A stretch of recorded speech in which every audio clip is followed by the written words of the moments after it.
Bismillahirrahmanirrahim. Assalamu alaikum. In this video, we are going to create player movement scripts, and definitely before creating player movements, we have to create a player. So we will create an empty object with the name of player, and we will place it on the 000 axis on the X, Y, and Z, and then after that, under that player object, we will create an ADS holder.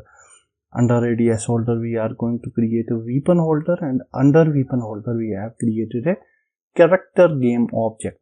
These objects are empty game objects, and under these game objects, we will add our main FPS hands with gun, and you can see this very nice hands with gun. We can just unpack this prefab and we will place it under the character game object. Now we are ready to go.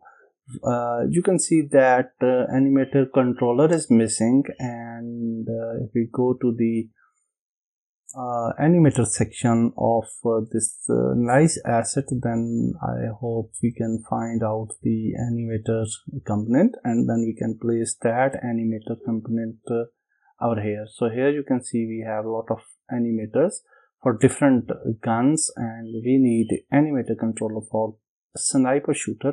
We'll drag drop this animator controller with the name of animator sniper. You can see we have various animations, and by default these animations are for testing purpose placed, and later on we will create and configure a proper animator controller, and we will balance these animations, so don't worry about that. After that, on the player main object, we will create a character controller, add a component character controller, and now we can also resize the character controller according to the humanoid size, and usually the humans are 1.8 meters long, high, and radius we have given it a radius of a 0.3.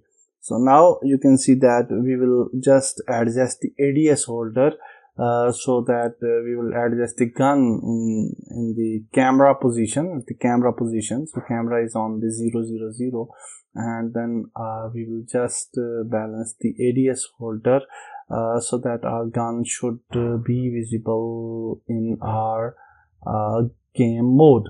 So here we will just change the size in the HD 1920 into 1080, and also camera clipping should be 0. So after camera clipping should be 0, we can see our gun in a nice way. So now you can see we have a nice gun, and we also have added an animator controller to the gun. So now we are ready to go, and now after adjusting the position of the gun, we will just type our first script. So let's create our first script. So what we will do after saving our project, saving is very important. We will create a player folder under the scripts folder, and then we will create a player movement script. Then in the player movement script, we definitely need a component character controller. So character controller component is needed for this script, and after that we will create a couple of variables. So we have created a move speed variable for the 5 speed gravity variable, and then also we'll create a variable for the mouse sensitivity. So we'll output the mouse as well. Then we will include the character controller, and also we have created a velocity variable with a vector 3 values. Then we have created X rotation, and also will create a camera transform object. So we'll include the camera under the player movement script. Also we want to detect the ground. So for ground detection, we will create a ground check object, and definitely this object will create under the player, and then we will add a ground distance variable, and then also ground layer mask. So if we have to detect the layer of the ground, and if the layer is that layer what we want for the ground, then we can only jump, otherwise we can't jump at all. Then after that we will create a isGrounded variable, and in start function will include the character controller, and we will also lock the camera state. So our camera will be locked initially in the first stage.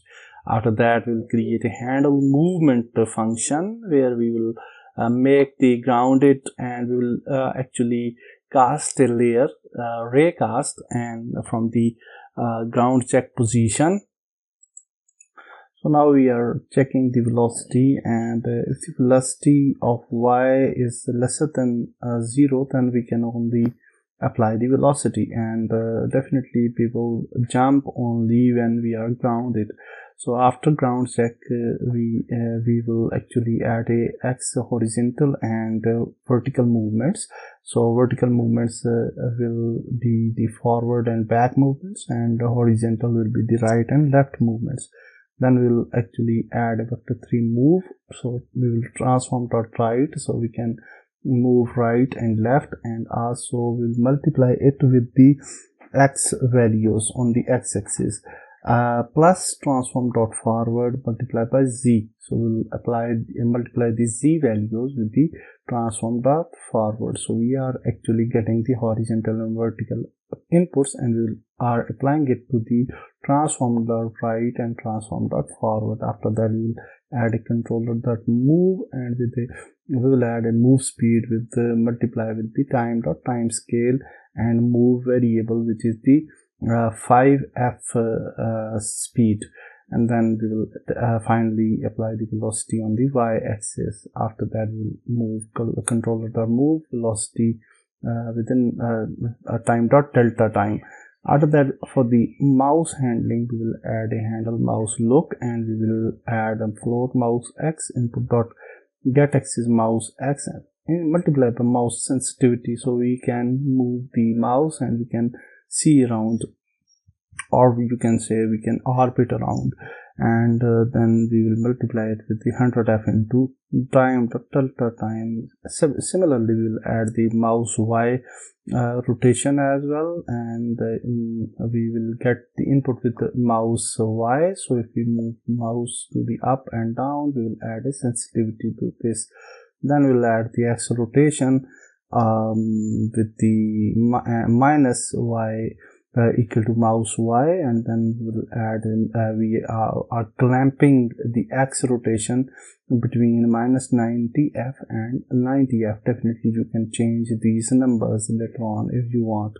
And finally, we are actually adding the camera transform dot local rotation, and with that we are moving our we are actually orbiting and focusing according to the camera position as well. So this is the whole script. You can type this script, and finally we will add these functions to the update function. Definitely it's very important.